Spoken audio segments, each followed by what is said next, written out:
The Wild West Saloon. Swinging doors, whiskey flowing, maybe a piano playing ragtime, and mountains of delicious food, right? Hold your horses. Hollywood's painted a picture of hearty steaks, elaborate stews, and maybe even fancy cakes. But the real food served in those dusty frontier taverns? It was a whole different story. Forget the gourmet meals, we're talking gritty, basic, and sometimes, well, let's just say functional.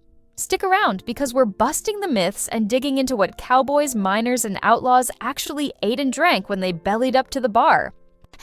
So that scene where the hero orders a thick, juicy, perfectly cooked steak with all the trimmings? Mostly fantasy. While beef was plentiful, especially in cattle country, the quality varied wildly. Think tough, often overcooked cuts, maybe fried quickly in lard. Fine dining wasn't the goal, filling bellies was. Remember those elaborate bar spreads you see? Again, usually an exaggeration. Taverns and saloons were businesses, often operating on tight margins in rough environments. The focus was often on drinks, with food as a secondary, much simpler offering. Getting fresh ingredients, especially vegetables or delicate items, was a constant challenge miles away from major supply routes. Preservation methods were basic: salting, drying, maybe some pickling. So what could a weary traveler expect? Let's break down the common grub. Yes, beef was around, but don't forget bison, venison, rabbit, or whatever game was local and available. Often it was stewed for hours to make tougher cuts palatable. Think less steakhouse, more mystery meat stew. Sometimes you'd get fried meat, maybe pork if hogs were raised nearby. Jerky, dried, salted meat, was a traveler's staple, but less common as a served meal in a tavern itself unless it was part of a stew. Beans, beans, beans. The musical fruit. Cheap, filling, and easy to store when dried. Baked beans, boiled beans, refried beans. They were everywhere, often cooked with salt pork for flavor.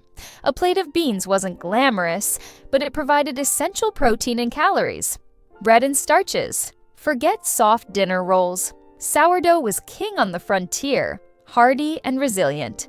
Biscuits, often hard and dense, hardtack in some cases, or cornbread were common. Potatoes, if available, would likely be boiled or fried. Cornmeal mush was another cheap filling option. Chili con carne. Its exact origins are debated, but some form of chili, meat, often cheap cuts, chili peppers, and spices was definitely emerging during this time, especially in the Southwest. A hearty, spicy bowl was perfect for covering up the taste of less than prime ingredients. Now, you might have heard of the free lunch. And yes, it was a real thing in many saloons. But don't imagine a buffet.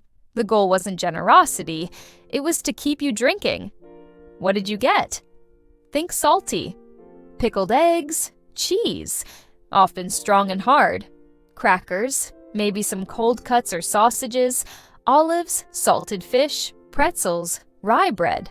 All things designed to make you thirsty and order another beer or whiskey.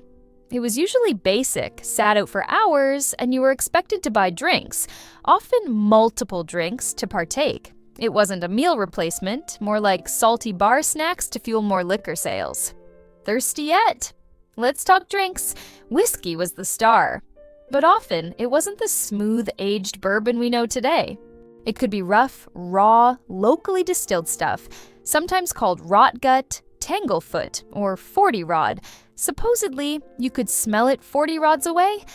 Quality control wasn't exactly a priority. Beer was also popular, but refrigeration was rare.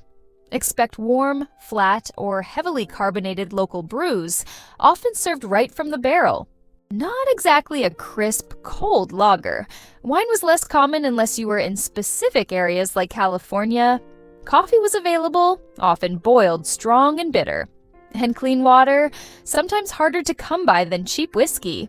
Eating in a Wild West tavern wasn't just about the food, it was about the experience. These places were loud, often crowded, and filled with smoke. They were social hubs where news was shared, deals were made, and tensions sometimes flared. The food was fuel, served quickly and without fanfare. You ate elbow to elbow with miners, cowboys, merchants, and maybe the occasional outlaw. Hygiene wasn't always top-notch, and the ambiance was definitely rough and ready. Of course, the Wild West was huge. Food in a dusty Arizona mining camp saloon would differ from a Cattletown tavern in Montana or a more established spot near a railroad hub in Kansas. Coastal areas might have seafood, southwestern spots had more Mexican influence, but the underlying theme remained. Food was primarily about survival and sustenance, not luxury, so the next time you watch a Western, look past the heroic gunfights and appreciate the real grit, right down to the often basic, sometimes questionable, but undeniably essential food that fueled the frontier. It wasn't pretty, but it kept the Wild West moving. What's the craziest thing you've heard about Wild West food? Let me know down in the comments. If you enjoyed this trip back in time, give this video a thumbs up and be sure to subscribe for more historical deep dives. Maybe next time we'll tackle trail rations or chuck wagon cooking. Thanks for watching, and we'll see you on the next frontier.